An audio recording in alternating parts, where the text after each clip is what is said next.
What's going on? Boys, thanks to our patrons and Fiverr customers, subscribe to our Patreon free for behind the scenes stuff. Arm yourselves, life stuff. I think this will be a short one. Two things I've been thinking about. The first one is about one way of convincing people of things. You're probably already aware you can't convince anyone of anything. Oh, actually, maybe it'll be a longer video. The moment we get started, we remember a few tangents. I saw a video of White Lady saying human nature isn't the problem, capitalism is the problem. And that's a perspective that reeks of a person who doesn't deal with people. People will protect their interests at minimum. Maybe some people won't go out of their way to fuck other people over, but they will, at a minimum, protect their interests as far as their position and power allows. And it might start small because you don't have any power, you have no position, so there probably aren't any rules, quotes, governing this or that you'll be held accountable for. So you get away with it, or it's expected. Nonetheless, you will not want people to know about it, you'll hide it. And then, as you accrue power, as you rise in position, maybe you still won't go out and fuck people over, take their things, but you will continue to protect your interests as far as you can. And then you do start running into rules issues, rules that people made to protect their interests, by the way. You'll start stepping on people's toes to protect your interests, because you're able to now. And this rises until you are outright fucking people over and making excuses for yourself. Those are the bad people you're fucking over to protect your interests.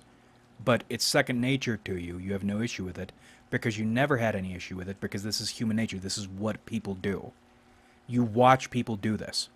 Even in small positions, small amounts of power. You give Joe Dipshit a little bit of power and you watch what he does. But a person who says human nature isn't like that, this point will probably connect up with a later point. But for now, I've noticed people are increasingly adopting the INFJ strategy of argument. Which is to say, they run up against something that fundamentally contradicts their worldview, which is unfortunate because this thing they've run up against is true, such as human nature, selfishness, the excuses you'll make for yourself so you can feel better, but also so you can still try to blend in with the herd, even as you fuck people over and act selfishly. But that's not something they want to believe in because it's uncomfortable. They don't know what to do about it. They don't want to believe it. They certainly don't want to believe it of themselves. So they deny the fact. They deny the sky is blue. And this is popular because in this internet environment, this is the ultimate trump card. Because once you deny the blueness of the sky, you no longer have to argue. Because there's no way to argue. They go down to the root and deny that because there's no way to argue, meaning they don't have to argue, meaning as long as they can go through their life unchallenged with that belief, they've won in their mind. They can keep this self-image alive, this idea of the world alive, until they get reality checked by reality. But these sorts of people, even when they get reality checked, they're able, this is one of their strengths, they are able to make excuses up to the point of death. Death is the only real reality check because they exist totally within their mind. And that does take a lot of willpower. It's a willpower based in fear of self, hatred of other, insecurity about the nature of things.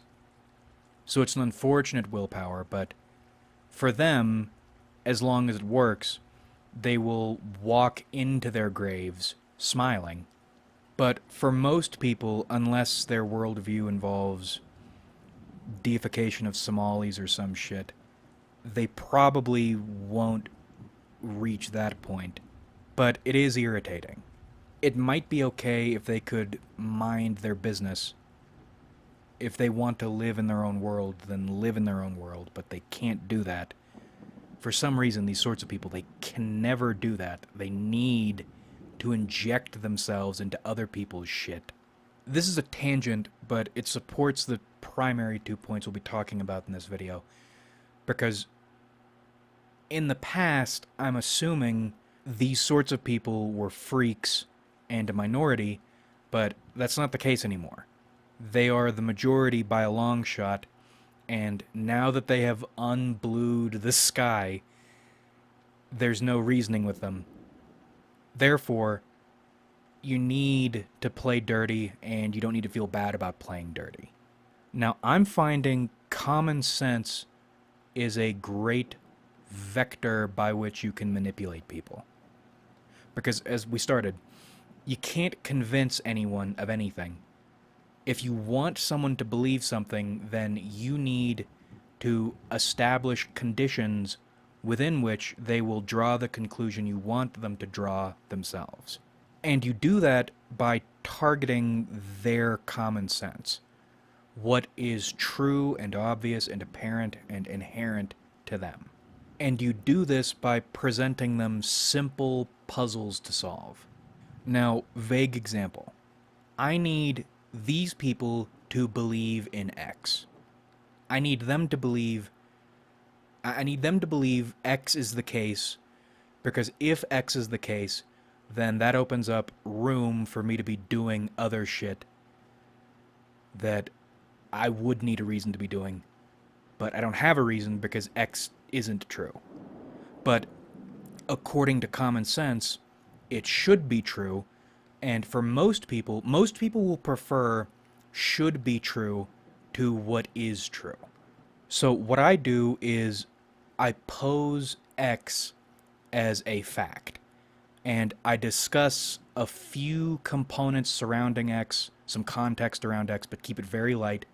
You're putting out little puzzle pieces, and then, because the solution is so obvious to them, and most people want to feel smart, they want to feel right about something, they want to feel like clever people, they will justify the lie you are telling them for you. And they'll believe it twofold because they drew the conclusion. They pulled the trigger. And I reiterate, you are not convincing them of anything. You aren't using any form of rhetoric. What you're doing is you are stating X as if it's true, and then you are pondering about it casually, a few little points here or there, but don't make it look obvious like you're actually pondering like a dickhead. Make it look like you are talking around the context, trying to figure it out like a good little worker bee, and then they will hang themselves for you, and they'll defend it. Because to them, it seems obvious. There is a totally rational explanation for this.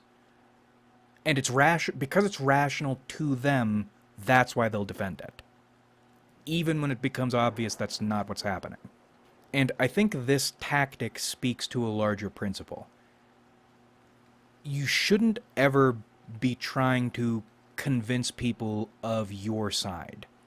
You shouldn't ever be trying to break illusions. That's what Le Bon said. And he was right about that. We do that on this channel because I hate you. I hate you pretty intensely. But when we're out in the world, having your own position and fighting for it is peak retardation. I think what you need to be doing is developing a schema of sorts of people's common senses and then luring people into drawing conclusions using their common senses that benefit you. You'll never get them to conclude on something you've concluded on that you believe will benefit everybody. That's never going to happen. But what you can do is you can guide people into positions that are less threatening to you or more helpful to you. And you do that by making them believe it's their decision, that it makes total sense to them. And then we get into the second thing. My idea of small talk is evolving. So, when I was younger, and it seems like a lot of people say this, act like this, that small talk is useless. Small talk is this thing dumb people do. No, absolutely not. If you don't see the value in it, then you're stupid, like I am, except you haven't had opportunities to figure that out yet. Then you get to the second level on your small talk ascent, and you realize small talk is a pro social behavior. It doesn't, the words don't matter. It's more like you are dancing with somebody. It's a positive thing. If you both small talk well, you both walk away feeling better. You're more plugged into society. It's like you get a scent on you. Like with the zombies, you rub zombie blood on you and then you can go amongst them. But we've ascended to another level of small talk. This level of small talk feels like dribbling a basketball or hitting a speed bag. There is a tempo to it, there's a training to it. Because I think you need to look at your small talk like your loadout in a game, your pool of abilities. And in this pool, you contain your small talk topics, things you can always fall back on and fill the void with. These are topics that are safe, they're low intensity, they are difficult to screw up. It's like an easy dance. It's not a complicated dance. So you can dance with somebody easier. It's hard, even if you're an Asperger's person, to fuck up and say something weird about the weather. But here's another thing you can do with small talk. If you are strategic with which topics you put in your pool and deploy, you can do the pro-social dancing while also getting other positive effects in there. An example. One of my small talk topics has become talking up the people around me while they aren't there with anybody. And another thing I'll do while I'm doing this is sometimes I'll give people credit for things I did or I thought of, which at first feels dumb because why would you give somebody your social money for nothing? But you think about it, what you're actually doing is you're exchanging your social currency. So you're exchanging I'm a smart person or I'm a hardworking person currency for I'm a nice person, I'm a nice professional currency. And the latter is more valuable and it lasts longer and it exchanges at a 1-to-1 rate. And also, I don't know why or how this happens, but when you consistently say positive things about people to other people, the people you were saying kind things about find out about it, and then they treat you better. Not always, but very often. And it's like you're exercising. Every small talk session is like getting your reps in. And what you're doing is you are building your reputation by using strategic small talk topics. Because saying good things about other people is a hard thing to fuck up even if you are spurgy. It's like that Arcanum thing. People find the nice retard endearing. So you're able to integrate with society, engage pro-socially. One, you're using a method that is hard to screw up. Two, and you are building up the foundation of your reputation and image in other people's minds for little to no effort. Three, and closing out, thinking about these sorts of tactics generally, it feels like the best ones operate on inevitability. Do you deal with talented but slimy people very often? If you do, you'll notice one of the things they do always is compliment you, even if you know their shit and they know you dislike them. They'll still smile and compliment and be nice. Why? Because that makes them difficult to attack while also forcing engagement on you. Because all it takes is one kind word to slip through your armor, and then you open up and they can stab you again. That's how that works.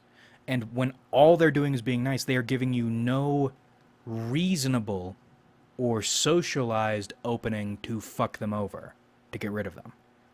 And you deal with that by not playing that game. But it's a powerful game because it runs on inevitability. Almost nobody will call them on that. And because almost nobody will call them on that, it feels almost inevitable something kind they do or say will get in. Same with this common sense thing. It feels sinister. The way you can be led to draw conclusions that are not in your best interest.